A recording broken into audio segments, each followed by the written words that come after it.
High school শিক্ষান্ত পৰীক্ষা আৰু উচ্চতৰ মাধ্যমিক স্তৰৰ শিক্ষান্ত পৰীক্ষা সম্পৰ্কত আলোচনা হয়। আলোচনাত আমি সদৌ অসম ছাত্ৰ সন্থাৰ তৰফৰ পৰা অতদিনে কৈ অহা কথাখিনিকে আজি শিক্ষামন্ত্ৰী ডাঙৰীয়াৰ আগত আমি পেশ কৰিছোঁ। তিনিটা কথা। প্ৰথম, ছাত্ৰ ছাত্ৰীসকলৰ শিক্ষাবৰ্ষ ক্ষতি হ'ব নালাগিব। দ্বিতীয়, কোনো কাৰণত ছাত্ৰ ছাত্ৰীসকলে স্বাস্থ্যজনিত সমস্যাৰ সন্মুখীন হ'ব নালাগিব। তৃতীয়, অত্যন্ত প্ৰয়োজনীয় কথাটো যে কোনো কাৰণত ছাত্ৰ ছাত্ৰীসকলৰ স্বাৰ্থ বিঘ্নিত হ'ব নোৱাৰিব, ছাত্ৰ ছাত্ৰীসকলৰ স্বাৰ্থ সুৰক্ষিত হ'ব লাগিব। এই তিনিটা কথাই মূলতঃ আমি আজি পেশ কৰিছিলোঁ। আমি এটা কথা জানিব বিচাৰিছিলোঁ যে ভাৰতবৰ্ষৰ বিভিন্ন প্ৰান্তত CBSE পৰীক্ষা তেওঁলোকে বাতিল কৰিছে। ভাৰতবৰ্ষৰ বিভিন্ন ৰাজ্যত ৰাজ্যিক বোৰ্ডবিলাকৰ পৰীক্ষা তেখেতসকলে বাতিল কৰিছে। গতিকে এইটো সময়ত আমাৰো তেনেকুৱা কিবা বিকল্প উপায় আছে নেকি? ভাৰতবৰ্ষৰ বিভিন্ন প্ৰান্তত যেনেকৈ CBSE পৰীক্ষা বাতিল কৰিলে, ৰাজ্যিক বোৰ্ডসমূহেও পৰীক্ষা তেওঁলোকে বাতিল কৰিছে। গতিকে অসমৰ ক্ষেত্ৰত তেনেধৰণৰ কিবা উপায় ল'ব পৰা যায় নেকি? আৰু সেই উপায় ল'বৰ কাৰণে তেওঁলোকক আমি আহ্বান জনাইছিলোঁ, এটা বিকল্প উপায় ল'বৰ কাৰণে। তেতিয়া আমাৰ শিক্ষামন্ত্ৰীগৰাকীয়ে এটা কথা স্পষ্টকৈ জনাইছে যে অসমত পৰীক্ষা নপতাকৈ বিকল্প পথ লোৱাৰ ইয়াত কোনো উপায় নাই। ইয়াত পৰীক্ষা পাতিবই লাগিব। আৰু হাইস্কুল শিক্ষান্ত পৰীক্ষা বা উচ্চতৰ মাধ্যমিক স্তৰত পৰীক্ষা নপতাকৈ বিকল্প পথ লৈ ইয়াত কোনো উপায় নাই। আৰু সেইকাৰণেই পৰীক্ষাটো পাতিব লাগিব। আৰু পৰীক্ষা যদি পাতিবলগীয়া হয় তেতিয়াহ'লে কেনেকৈ আগবাঢ়িব, এইটো আহিল মূল কথা কওঁ। আৰু সেই মূল কথাটো অহাৰ লগে লগে প্ৰথম কথাটোৱে আহিব যে স্বাস্থ্যজনিত কথাটো মূল কথা। ল'ৰা ছোৱালী ছাত্ৰ ছাত্ৰীসকলে কোনো কাৰণে স্বাস্থ্যজনিত সমস্যাৰ সন্মুখীন হ'ব নালাগিব। শিক্ষামন্ত্ৰীগৰাকীয়ে কৈছে পৰীক্ষা পৰিস্থিতি উন্নত হ'লেহে পৰীক্ষা পাতিবলৈ আগবাঢ়িব। পৰিস্থিতিটো উন্নত হ'ব লাগিব। পৰিস্থিতি উন্নত হ'লে যদি পৰীক্ষা হয় তেতিয়াহ'লে পৰীক্ষাৰ সূত্ৰ কি হ'ব, মডেলিটি কি হ'ব? তেতিয়া সেবাৰ লগত আমাৰ ইতিমধ্যে আলোচনা হৈছিল, সদৌ অসম ছাত্ৰ সন্থা, নিখিল বড়ো ছাত্ৰ সন্থা, আৰু এটা সূত্ৰ উলিওৱা হৈছিল। সূত্ৰ সম্পৰ্কত আমাৰ ফালৰ পৰা পৰামৰ্শ আলোচনাত আগভাগ লৈছিল, আগস্থান পাইছিল। সেই সূত্ৰটো আছিল যে মেট্ৰিক হাইস্কুল শিক্ষান্ত পৰীক্ষাত ছাত্ৰ ছাত্ৰীসকলক 3টা বিষয় বাছি ল'বলৈ দিয়া যাব। ছাত্ৰ ছাত্ৰীসকলে 3টা বিষয় বাছি ল'ব নিজৰ ইচ্ছা অনুসৰি। 3টা বিষয়ত পৰীক্ষা হ'ব। তাৰে যিটো বিষয়ত আটাইতকৈ বেছি নম্বৰ পাব, পৰীক্ষা নিদিয়া বিষয়সমূহতো সেই নম্বৰটোকে গণ্য কৰা হ'ব। সেইটো এটা প্ৰস্তাৱ। আৰু সেই প্ৰস্তাৱটো আজি আকৌ আলোচনা হৈছে। আৰু সেই আলোচনাটোত সদৌ অসম ছাত্ৰ সন্থা, নিখিল বড়ো ছাত্ৰ সন্থাই এই প্ৰস্তাৱটোকে আজিৰ তাৰিখত এটা গ্ৰহণযোগ্য প্ৰস্তাৱ বুলি আমি বিবেচনা কৰিছোঁ। আৰু উচ্চতৰ মাধ্যমিক স্তৰত কি হ'ব, উচ্চতৰ মাধ্যমিক স্তৰৰ কলা, বাণিজ্য, বিজ্ঞানত কি হ'ব, সেই সম্পৰ্কত উচ্চতৰ মাধ্যমিক শিক্ষা সংসদে তেখেতসকলে নিজে এটা ফৰ্মুলা বনাই আছে বুলি কৈছে। আৰু আজি শিক্ষামন্ত্ৰীগৰাকীয়ে তেখেতসকলক অনুৰোধ জনাইছে। আৰু সেই অনুৰোধৰ প্ৰতি লক্ষ্য ৰাখি সেবা, অসম মাধ্যমিক শিক্ষা পৰিষদ, সেবা আৰু হায়াৰ ছেকেণ্ডেৰী কাউন্সিলে, উচ্চতৰ মাধ্যমিক শিক্ষা সংসদে কালি পৰহিৰ ভিতৰতে সদৌ অসম ছাত্ৰ সন্থা আৰু নিখিল বড়ো ছাত্ৰ সন্থাৰ লগত পুনৰ আলোচনাত মিলিত হ'ব। শিক্ষা সংসদে উচ্চতৰ মাধ্যমিক স্তৰৰ পৰীক্ষাৰ সূত্ৰ কি সেই সম্পৰ্কত আমাক অৱগত কৰিব। আৰু হাইস্কুল শিক্ষান্ত পৰীক্ষা সম্পৰ্কত এই যিটো সূত্ৰ, সেই সূত্ৰটোকে আমি আছু আৰু আপছুৱে আজিৰ তাৰিখত এটা গ্ৰহণযোগ্য ল'ৰা ছোৱালীৰ, ছাত্ৰ ছাত্ৰীসকলৰ স্বাৰ্থ ৰক্ষা কৰিব পৰা সূত্ৰ বুলি আমি গণ্য কৰিছোঁ। এতিয়া আহি গ'ল যে স্বাস্থ্যজনিত কথাটো কেনেকৈ হ'ব, পৰিস্থিতি উন্নত হোৱাৰ কথাটো। আজি স্বাস্থ্য বিভাগে জনাইছে যে জুলাইলৈকে পৰীক্ষা পতাৰ ইয়াত কোনো সম্ভাৱনা নাই। জুলাইলৈকে ইয়াত পৰীক্ষা পাতিব পৰা নাযাব, স্বাস্থ্য বিভাগে স্পষ্টকৈ কৈছে। গতিকে ইতিমধ্যে কেন্দ্ৰীয় চৰকাৰে সকলো ৰাজ্যৰ শিক্ষামন্ত্ৰীসকলৰ লগত, ৰাজ্য চৰকাৰসমূহৰ লগত কথা পাতি এটা ঠিক কৰিছে যে 5 ছেপ্টেম্বৰৰ ভিতৰত সকলো পৰীক্ষা পাতি ফলাফল দিব লাগিব। তাৰমানে আজি এটা ধাৰণা পোৱা গৈছে।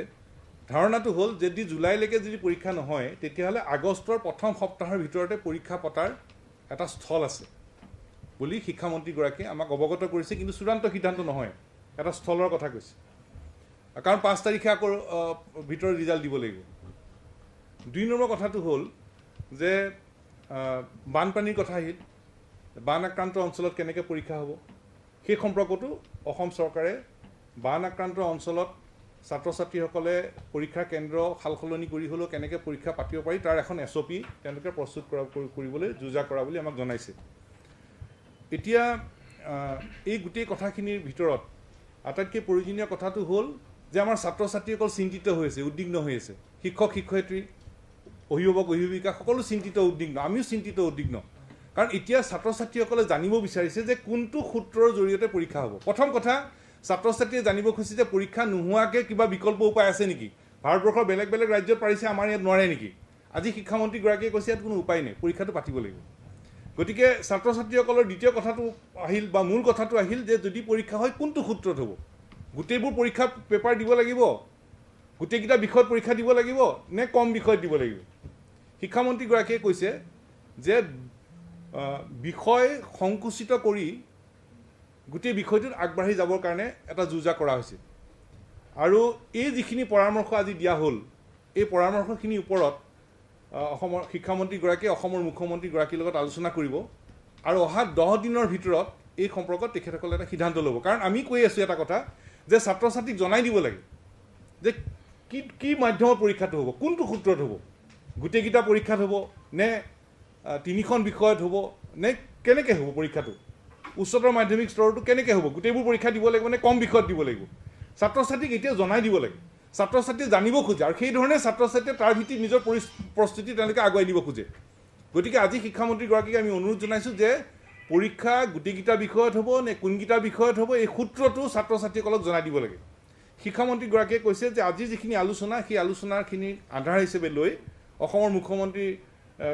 ডাঙৰীয়াৰ লগত অসমৰ মুখ্যমন্ত্ৰী মহোদয়ৰ লগত কথা বতৰা পাতিব আৰু অহা 10 দিনৰ ভিতৰত অসমৰ ছাত্ৰ ছাত্ৰীসকলক তেখেতসকলে এটা স্পষ্ট সিদ্ধান্ত তেখেতসকলে অৱগত কৰিব আৰু ইয়াৰ উপৰিও বিভিন্ন ধৰণৰ পৰামৰ্শ ইয়াত আহিছে পৰামৰ্শ দিয়া হৈছে যে পৰীক্ষা স্বাস্থ্যজনিত কথাটো যেতিয়া উন্নত হৈ পৰীক্ষা হ'ব তেতিয়া সেই পৰীক্ষাৰ দিনটোত অকল পৰীক্ষাই হ'ব গ্ৰীণ কৰিডৰ এটা ধাৰণাও আহিছে সেইবোৰ ধাৰণাও আহিছে গতিকে আজিৰ তাৰিখত যিহেতু বিকল্প ব্যৱস্থা নাই পৰীক্ষা হ'ব এই কথাটো অসমৰ শিক্ষামন্ত্ৰীগৰাকীয়ে স্পষ্টভাৱে জনাইছে পৰীক্ষা কেনেকৈ হ'ব হাইস্কুল শিক্ষান্ত পৰীক্ষা সম্পৰ্কত আমাৰ এটা মডেল সম্পৰ্কত আজিৰ তাৰিখত গ্ৰহণযোগ্য বুলি গণ্য কৰা হৈছে কিন্তু চূড়ান্ত হোৱা নাই মুখ্যমন্ত্ৰী মহোদয়ৰ লগত কথা বতৰা পাতিহে চূড়ান্ত কৰিব আৰু উচ্চতৰ মাধ্যমিক স্তৰ আৰু হাইস্কুল শিক্ষান্ত পৰীক্ষা এই দুটা বিষয়লৈ পুনৰ সেৱা আৰু হায়াৰ ছেকেণ্ডেৰী কাউন্সিলে অহা 2 দিনৰ ভিতৰত